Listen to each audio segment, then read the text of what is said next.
स्वागत है इस जानकारी की गहरी पड़ताल में। हाँ, फाइनमैन लर्निंग टेक्निक। बिल्कुल, इसे नोबेल विजेता भौतिक विज्ञानी रिचर्ड फाइनमैन ने मशहूर किया था। हाँ, और देखिए, ये सिर्फ रटने या मतलब परीक्षा पास करने के बारे में नहीं है। नहीं, बिल्कुल नहीं। ये किसी भी विषय को सचमुच समझने, उसकी तह तक जाने का एक तरीका है। एकदम सही। आज हम फानामैन स्ट्रीट के एक लेख के आधार पर देखेंगे कि ये तकनीक कैसे काम करती है और कैसे साधारण सी जानकारी को असली टिकाऊ ज्ञान में बदल सकती है। हाँ, तो सीखना आखिर है क्या? फाइनमैन मानते थे कि भाई असली सीख तब होती है जब आप कोई चीज इतनी आसानी से समझा सकें कि एक बच्चा भी समझ जाए। हाँ, वही। यही तो कुंजी है। ज्ञान सिर्फ क्या कहते हैं, तथ्यों का ढेर नहीं है, वो एक औजार है, एक टूल। हाँ, जिसे अलग अलग सिचुएशन में इस्तेमाल किया जा सके। और ये तकनीक जटिल चीजों को आसान बनाने पर जोर देती है ताकि आप उसे सच में इस्तेमाल कर पाएं। तो देखते हैं ये काम कैसे करती है। इसके 4 कदम बताए गए हैं। पहला कदम है किसी बच्चे को समझाना। मुझे तो ये वाला हिस्सा सबसे मजेदार लगता है। हाँ, ये दिलचस्प है। एक खाली कागज लो, विषय लिखो और फिर उसे ऐसे समझाओ जैसे किसी छठी क्लास के बच्चे को बता रहे हो। मतलब कोई भारी भरकम शब्द नहीं, कोई जार्गन नहीं। बिल्कुल। और ये महत्वपूर्ण क्यों है?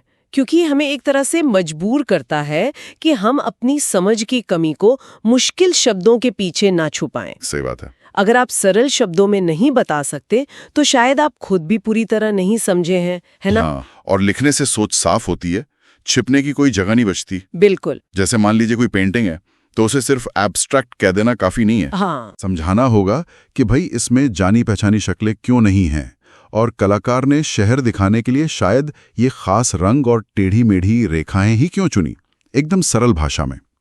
अच्छा, तो दूसरा कदम है अपनी समझ की कमियों को पहचानना। लिखते हुए जहां भी आप अटकें या लगे कि अरे इसे सरल कैसे कहूं, वही आपकी कमजोरी है। हाँ, बिल्कुल। और इन कमियों को पहचानना ये बहुत जरूरी है। जैसे अगर आप मान लीजिए मुद्रास्फीति समझा रहे हैं, ठीक है, और वो मांग और आपूर्ति वाले हिस्से पर आकर अटक जाते हैं या उसे सरल नहीं कर पा रहे, तो आपको पता चल जाता है कि अच्छा, यहाँ और काम करने की जरूरत है। फिर वापस स्रोत पर जाना है, उन हिस्सों को दोबारा पढ़ना है, शायद परिभाषाएं देखनी है। हाँ, ताकि वो कमी पूरी हो सके। सही है। और ये जानने से कि आप क्या जानते हैं और क्या नहीं, गलतियां भी कम होती हैं। अपनी क्षमता का दायरा पता होना वो आत्मविश्वास देता है। तीसरा कदम, व्यवस्थित और सरल करना।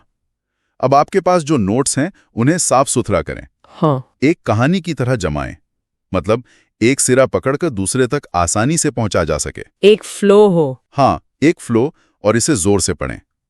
अगर सुनने में अटपटा लगे या उलझा हुआ लगे तो वापस दूसरे कदम पर जाएं। हाँ, और उसे और सरल करें।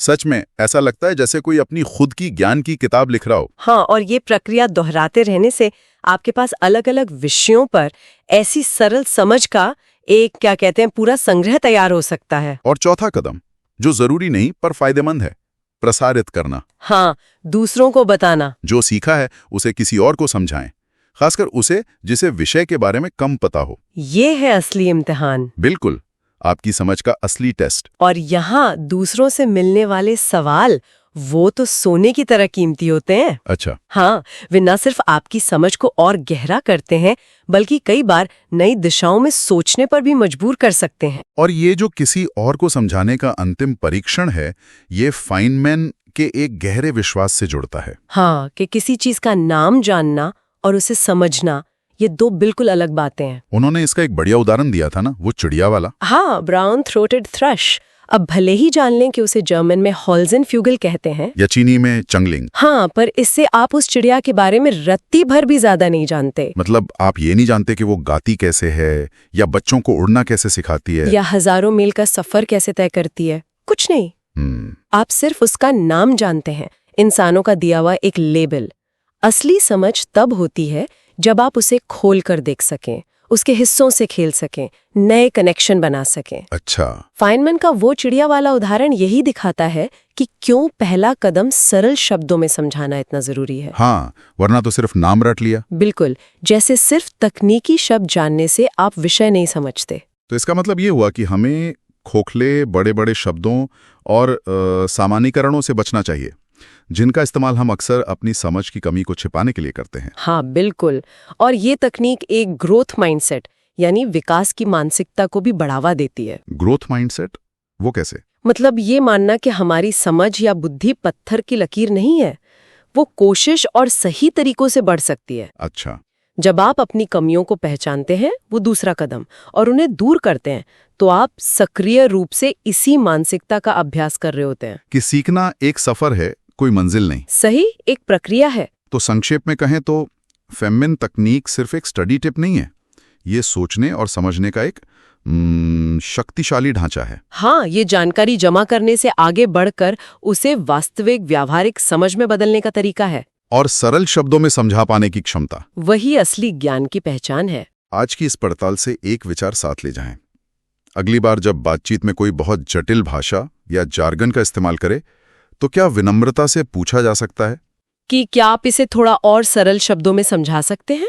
हाँ, जैसे मैं 12 साल का हूं, हो सकता है इससे न सिर्फ पूछने वाले की बल्कि बताने वाले की समझ भी और साफ हो जाए। बिल्कुल, एक कोशिश तो की ही जा सकती है।